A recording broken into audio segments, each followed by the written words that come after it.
Hi అండి, అందరికీ నమస్తే. Welcome to my channel. ఈరోజు రెసిపీలో నేను బెండకాయ ఇంకా పల్లీలతో ఫ్రై చేస్తున్నాను. చాలా టేస్టీగా ఉంటుందండి. మీరు కూడా ఒకసారి ట్రై చేయండి.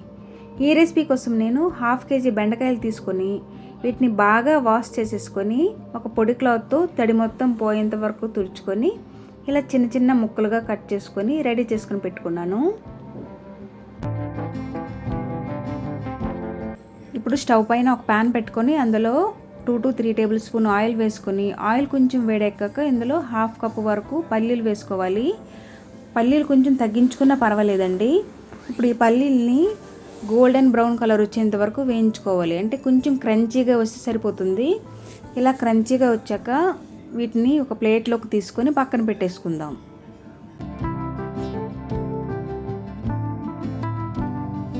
ఇప్పుడు ఇదే ఆయిల్లో ఒక 2 టీ స్పూన్ శనగపప్పు, 1 టీ స్పూన్ జీలకర్ర, అలాగే 1/2 టీ స్పూన్ ఆవాలు, ఒక 2 ఎండుమిర్చిని ఇలా కట్ చేసుకొని వేసుకోవాలి. ఇప్పుడు ఈ పోపు దినుసులన్నింటినీ కొంచెం వేయించుకుంటే సరిపోతుంది. ఇప్పుడు ఈ పోపు దినుసులు కొంచెం ఇలా వేగాక ఇందులో ఒక రెమ్మ కరివేపాకు, అలాగే 8 నుంచి 10 రెబ్బల వెల్లుల్లిని ఇలా నిలువుగా కట్ చేసుకొని వేసుకోవాలి. వెల్లుల్లిని ఎక్కువ వేయించిన అవసరం లేదండి, కొంచెం వేగితే సరిపోతుంది. ఇప్పుడు ఈ వెల్లుల్లి ఇలా వేగాక ఇందులో ఒక పెద్ద ఉల్లిపాయని ఇలా చిన్న చిన్న ముక్కలుగా కట్ చేసుకొని వేసుకోవాలి. ఈ ఉల్లిపాయని కూడా ఎక్కువ వేగించిన అవసరం లేదండి, కొంచెం ఇలా ట్రాన్స్లెంట్గా వస్తే సరిపోతుంది.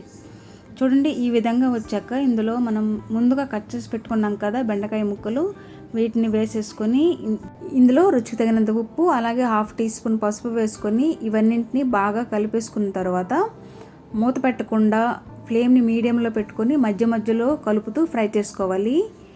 ఈ బెండకాయల్లో ఉండే జిగురు మొత్తం పోయి ఈ వీడియోలో చూపించిన విధంగా వచ్చాక ముందుగా మనం ఫ్రై చేసి పెట్టుకున్నాం కదా పల్లీలు, ఆ పల్లీలని వేసేసుకొని అందులోనే 2 టీ స్పూన్ కారం, 1.5 టీ స్పూన్ ధనియాల పొడి, అలాగే 1 టీ స్పూన్ కర్రీ మసాలా వేసుకొని బాగా కలిపేసుకున్న తర్వాత సిమ్లో పెట్టి ఒక 3 to 4 మినిట్స్ పాటు ఫ్రై చేసుకోవాలి. ఇలా ఒక 3 to 4 మినిట్స్ తర్వాత మరొకసారి బాగా కలిపేసుకొని స్టవ్ ఆఫ్ చేసేస్తే ఎంతో టేస్టీగా ఉండే బెండకాయ పల్లీలు ఫ్రై రెడీ అయిపోతుంది.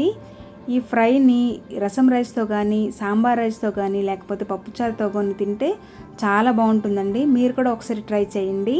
నచ్చితే ఈ వీడియోకి ఒక లైక్ ఇచ్చి నా ఛానల్ని సబ్స్క్రైబ్ చేసుకోండి. నెక్స్ట్ వీడియోలో అయితే మళ్ళీ కలుద్దాం. అంతవరకు బాయ్.